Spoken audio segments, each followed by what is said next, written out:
This was the meetings, and we had the marketing meeting and we had the sales strategy meeting as well. It was quite intense. We are going really deep when it comes to these different strategies that we have. One thing that we were speaking about when it comes to the sales part is that you have to segment your different customers and you have to focus on what customers that could be of interest when it comes to your business. We had some conversations about which customers that could be the best solution for us to get in touch with.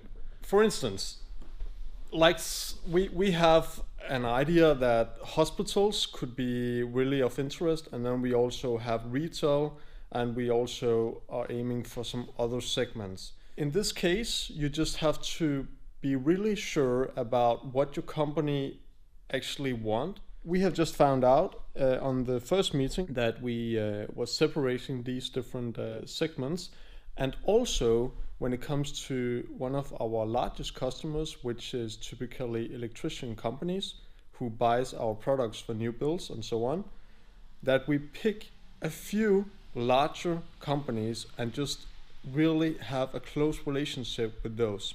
Instead of just having and trying to having a great relationship with all the electrician company in, let's say, whole Scandinavia, then just pick a few and do a really good, job with those, instead of just having a lot and just forgot about all the existence. So that was it. And then we also were speaking about our strategy for our distributors, which is also really important because a lot of our sales will be in that segment in the upcoming month here in 2017. And at last, we also had a speak about the project market. In my case and in our case, I must say, we have thought about, we want to get more in touch with architects, and we also want to get more in touch with engineers and lighting designers. That's common sense for our products, because they are specifying our products in their projects. I went directly to the other meeting for marketing, and that was just great also. And it was a little bit more intense with the marketing because we are a lot more people there. So it was, it is quite intense always. So on the marketing strategy, we were speaking about social medias, we were speaking about the SEO part, and we were also speaking about the affiliates. When it comes to Instagram, we do a lot of different advertisement, and we use a lot of influencers. And I will speak about that in another vlog, because that will take some time. But on this meeting, we were just discussing the different medias in terms of what we have gone through the last month, and also most importantly the KPI values and results, because you have to track every single media that you use. You have to track the traffic that you get into your website, because if you do not track the traffic, then it will not lead to anything good for you, because then you actually do not know if what you're doing is working or not.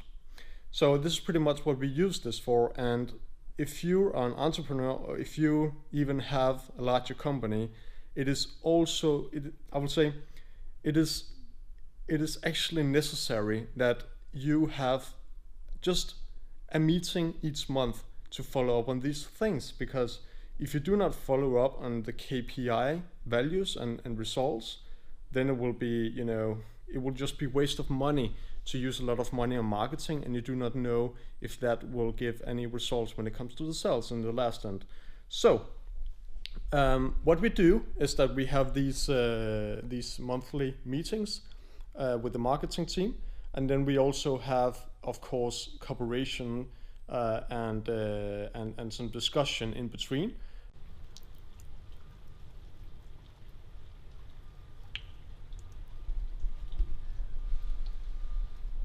It is typically here in Denmark, it's raining, and it has just been raining for like 5 days now. It is 9 o'clock in the evening, and the last 3 days have been really hectic for me about when we're speaking about work. What I will say about that, I love to work in the weekends, because then I just do a lot more work than I normally do, which is good. So because no one is interrupting you when you work in the weekends. And that leads me to a question: how much should you work to get success? You know, a lot of people, they are just saying, oh, you have to have this 8 to 7 or something like that, or 8 to 5. Someone is also going that long and saying that you need the 9 to 5 job, and that's cool. If you work best that way, then it works for you, and you are most effective. And other people, they're just saying that you have to work your ass off, like for instance 80 to 90 hours a week. That is really not easy if you have a family to take care of, like kids and a wife, and also a lot of friends you want to see. I read an article about this yesterday, and it is why I just speak about this right now, because in Mexico it is normal to work around 41 hour a week, and in Europe we have another. Let me check here.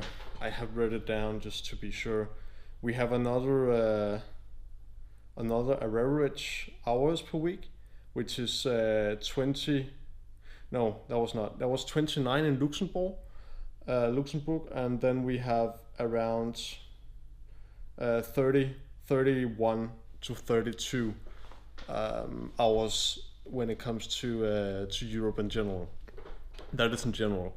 And in Denmark, for instance, we have around 36 hours per week. That is typically what you work. So what do? I work around 80 to 90 hours per week. That's something like that.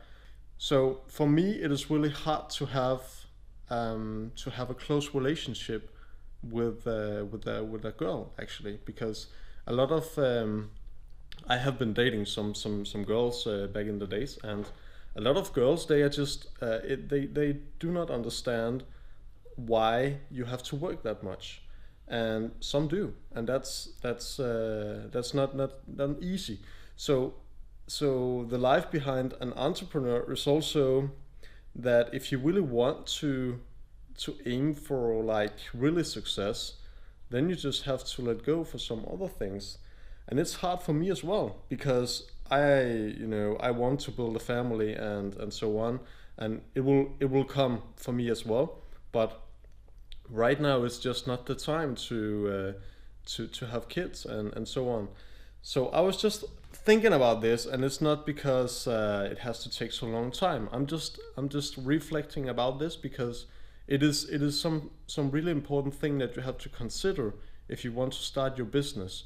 How much time do you actually want to use in that business? And if you want to be, let's say, if you want to set up a startup for yourself, then you just have to work a lot in the beginning.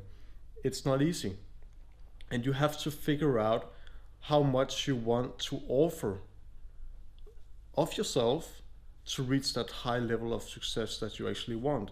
Because if you think that it will be easy for you just to reach success, of course, if you have, let's say, if you have a really good idea and you're starting to have investors, which I will be speaking about in a future vlog, then it will be easier for you to use less time.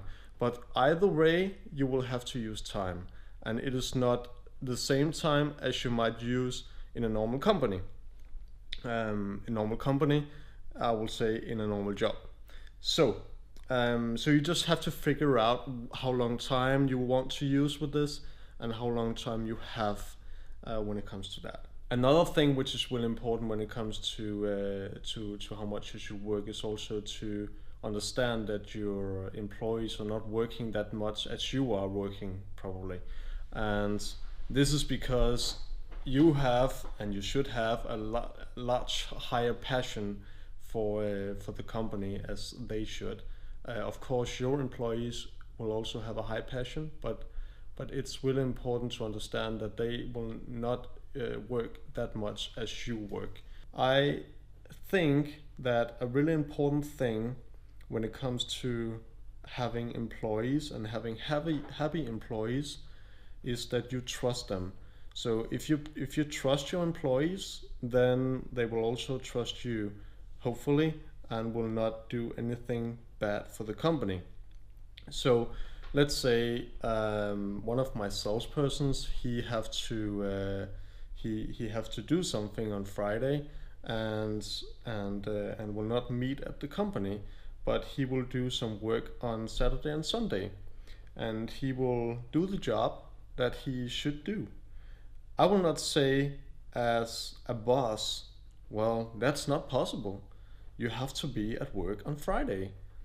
And I know that a lot of CEOs and others are just saying that to the employees that they have to be there. And I do not think that's a good way of running a business, but that's just my point of view. I think the happiest employees that you will have is the people who will have freedom when they work. So this is how I want to run my business, and if you want to run it in another way, that's cool, of course, but it's just it really works great. You should try it, just to give a little more freedom to your employees, and then you will see the result is probably a lot better. Tomorrow I will hit up with a friend, so I think we should just twist the camera a bit, and then tomorrow you will see how it looks like when I have a little bit free time, because that's really important as well, with a friend, which his name is Nima, and we are going to have some lunch. So let's flip the camera. So now we are here at the Københavner Café, or in English, the Copenhagen Cafe.